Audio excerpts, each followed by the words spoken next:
Hello, it is Wednesdays with Chasey Poo. Hopefully I don't go orange, but I probably will, so let's just wait for that. This week's topic is bars and clubs, I believe, and it is from our trans calendar guest perk, which is great. If you guys ever want to be on Transtastic, next year, actually this year in like November or October, the trans calendar project is when they have their like launching of the thingy and where you can buy a perk to basically get onto the calendar. To get onto Transtastic. I'm sorry, I'm studying for an exam. I have all of this stuff around me. So I started going to the bar when I was 14 and a little lesbian. It was great. The bar was called Drugstore, which is super famous in the Montreal village. Unfortunately, it did close down this summer. My heart hurts, and you know, I walk by it sometimes and I look at it and it's closed down. It just still says Le Drugstore. It was my place. You know, they had drag shows every like Friday and Saturday nights, and those were amazing. Man, do I miss that place. But, you know, I tend to not really go down there anymore because I don't live close to the village, and I don't really have time, so.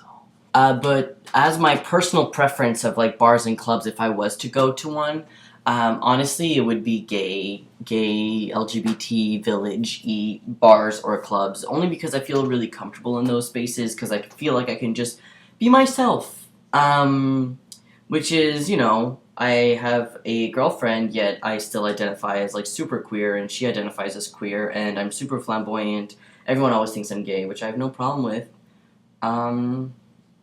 It's just, I feel, it's like a comfort level. Like, I feel like I grew up in those establishments, and I feel like that's where my comfort level is at. And I think that from the people that I know that like to go into those places as well, it's the same thing. It's just a comfort thing. But I also know a lot of trans people who absolutely hate gay bars because they identify themselves as like straight men, so they like to go to straight clubs, which is fine. I tend to not go to straight clubs only if my friends want to go to bars or clubs that are straight, because a lot of my friends are from high school and they're all like straight women. So I'll follow them and that's no problem. I'm just not really a fan of it because every time I'm with them, men go crazy with them.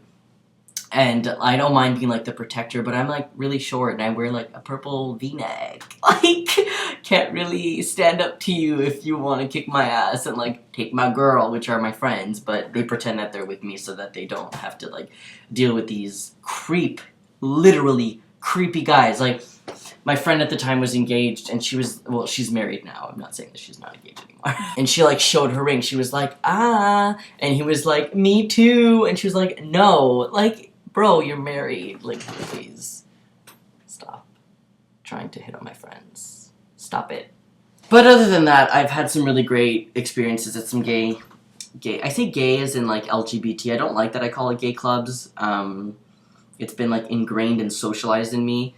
But there's no, like, trans bars or clubs. There's this one place called, like, Cleopatra or something. And it's known in Montreal as, like, historically for trans women, and drag queens and stuff like that, and, like, cross-dressers and that scene, but I've never been to it. I've seen it, but it's not some place that I would go on a regular basis. You know, I'd go if my friends wanted to go, but it's not something that I crave for, you know? Other than that, it's funny because I say I only like to frequent, non-straight bars, but there are a couple of bars. When I say a couple, I mean maybe like 37 bars beside my campus.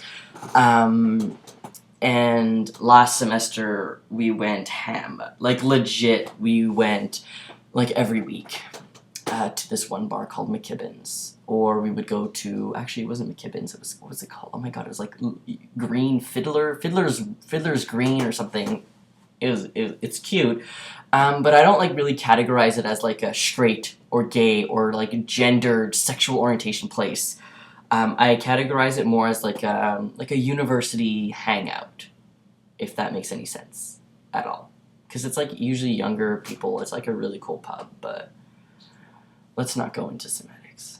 Does that even make sense? I just wanted to use that word. That's it. First of all, it was somebody's birthday last week and I didn't say it because I had already recorded my video, so happy birthday, you know who you are. I don't know your name because you didn't tell me your name, but I have your Tumblr URL, but that doesn't really mean anything. But I do have a favor to ask all of you. I want to start putting some, like, ambionic music, some, like, doo-doo-doo-doo, like, whoa, background music in my videos. I want to know where the best free. If I have to pay a penny, I'm not doing it. I am so broke. Free, like, background music. Not, like, sound effects, like, but, like, background music. Alright, have a great week. Love you!